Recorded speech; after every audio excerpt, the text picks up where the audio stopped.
السلام عليكم خوت الحباب، دايرين لاباس عليكم من خير؟ يعني ديروا لايك وبارطاجيو وابوني. شكرا لكم.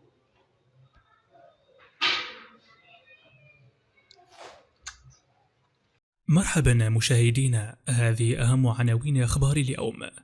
في تصريح مجنون، الرئيس الجزائري يهاجم المغرب ويؤكد على قدرته على أخذ الصحراء من المملكة المغربية. مدراء المدارس الخصوصية يكشفون الأسباب الحقيقية وراء ارتفاع أسعار الكتب هذا العام. والآن إلى التفاصيل، لكن قبل ذلك لا تنسوا مشاهدينا الاشتراك بالقناة وتفعيل زر الجرس لتتوصلوا بآخر الأخبار دائما. في خطوة جديدة تعكس التوتر المستمر بين الجزائر والمغرب، أعاد الرئيس الجزائري المنتهية ولايته عبد المجيد تبون التأكيد على مواقف بلاده المناهضة لوحدة التراب المغربية، وذلك خلال تجمع انتخابي عقد في ولاية وهران. وتأتي هذه التصريحات في سياق الحملات الانتخابية التي تسبق الانتخابات الرئاسية الجزائرية المزمع إجراؤها في 7 شتنبر المقبل.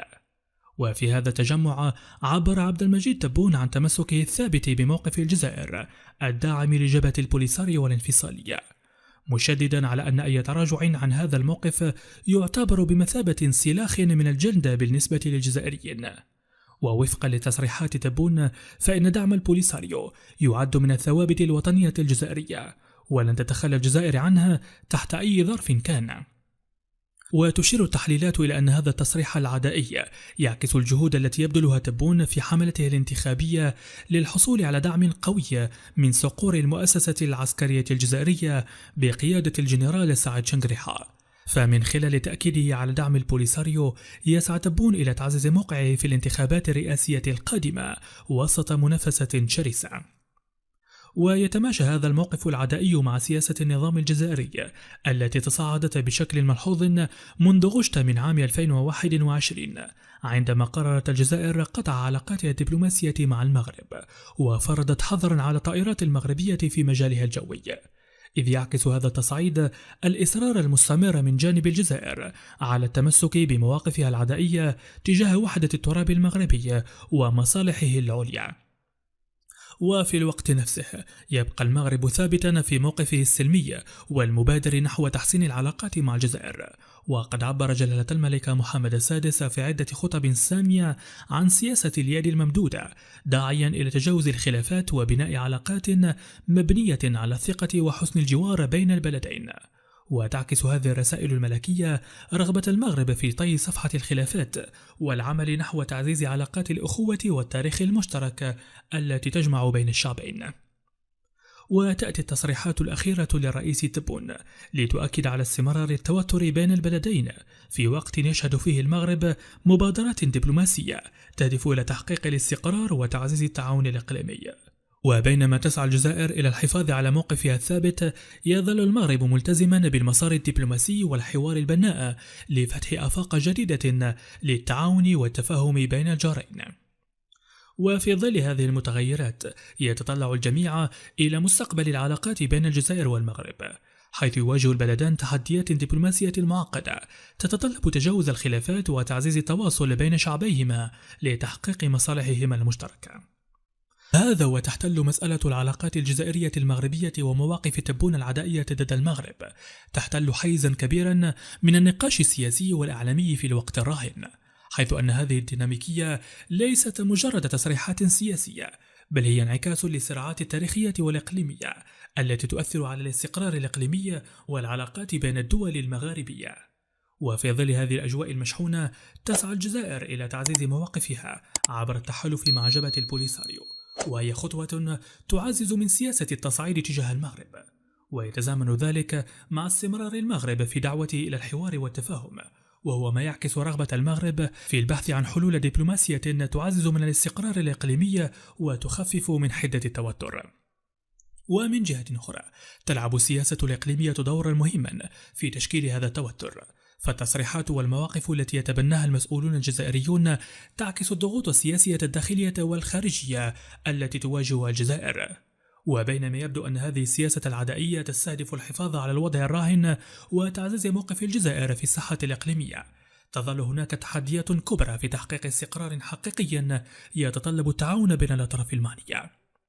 كما أنه في الوقت الذي تواصل فيه الجزائر تحركاتها التصعيدية، يستمر المغرب في تطوير استراتيجيته السياسية والدبلوماسية لتجاوز هذه العراقيل. وهذه الاستراتيجية تشمل تعزيز العلاقات مع الشركاء الدوليين ودعم المبادرات الاقتصادية والإقليمية وتبني نهج بناء يعتمد على تعزيز التعاون المشترك مع الدول الأخرى. وتعتبر التحديات التي تواجهها العلاقات المغربية الجزائرية هي ذات طابع معقد ومتعدد الأبعاد، حيث تشتمل على عوامل تاريخية وسياسية واقتصادية. وفي هذا السياق تظل العلاقات الثنائية بين البلدين نقطة محورية في استقرار المنطقة، وتحتاج إلى معالجة دبلوماسية تتجاوز الخلافات الحالية وتعزز من التعاون والتنمية المشتركة. وتعكس الجهود المبذولة من المغرب نحو بناء علاقات إيجابية مع جيرانها تعكس التزامه بالسلام والاستقرار في المنطقة. بالمقابل، فإن استمرار الجزائر في تبني مواقف عدائية قد يفاقم من حدة الصراعات ويعيق جهود تحقيق التسوية الدبلوماسية. وفي الختام، يتعين على كلا البلدين العمل على تجاوز العقبات الحالية وتعزيز التعاون من خلال قنوات دبلوماسية فعالة، حيث أن تحقيق السلام والاستقرار في المنطقة يتطلب من جميع الأطراف تقديم تنازلات وبذل جهد مشترك لبناء علاقات إيجابية ومستدامة. في خضم الجدل المتصاعد حول سبب ارتفاع أسعار الكتب الدراسية والمناهج التعليمية، تتبادل الاتهامات بين مختلف الأطراف المعنية. فقد ألقى مديرو مؤسسات التعليم الخصوصية اللوم على دور النشر، مؤكدين أن مسؤوليتهم تقتصر على اقتراح المناهج التعليمية دون التأثير على الأسعار، بينما يتهم بعض الكتبيين تلك المؤسسات بأنها تسهم في زيادة تكاليف الكتب. وفي هذا السياق أشار محمد حنصلي رئيس رابطة التعليم الخاص بالمغرب إلى أن المؤسسات التعليمية الخصوصية تعتمد على مناهج دراسية تتماشى مع برامجها التربوية الخاصة التي قد تختلف عن تلك المعتمدة في المؤسسات التعليمية العمومية. وأوضح حنصلي أن كل مؤسسة خصوصية تتبنى منهاجا دراسيا مستقلا يتيح لها اختيار المقررات الدراسية التي تناسب أهدافها التربوية. وفي الوقت الذي يتساءل فيه البعض عن أسباب غلاء أسعار الكتب المدرسية في القطاع الخصوصي، كان حنصلي حازما في توضيح أن المؤسسات التعليمية الخصوصية لا تتحكم في أسعار الكتب ولا تشارك في عملية السراد أو طبع الكتب، ووفقا لها فإن المسؤولية الحقيقية تقع على عاتق دور النشر التي تحدد أسعار الكتب وتقوم بطباعتها. وضاف قائلا: دورنا يقتصر على تقديم كتب نرى أنها ذات قيمة تربوية وعلمية، لكننا لسنا معنيين بتحديد أسعارها.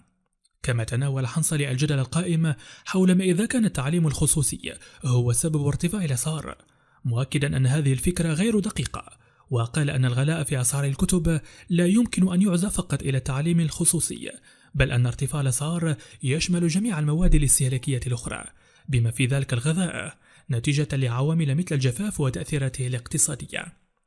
وأشار حنصلي إلى أن المؤسسات التعليمية الخصوصية وفي سعيها للبحث عن كتب مناسبة وفقا للمشاريع التعليمية التي تتبناها لا تكون لها أي يد في تحديد الأسعار التي يحددها ناشر الكتب،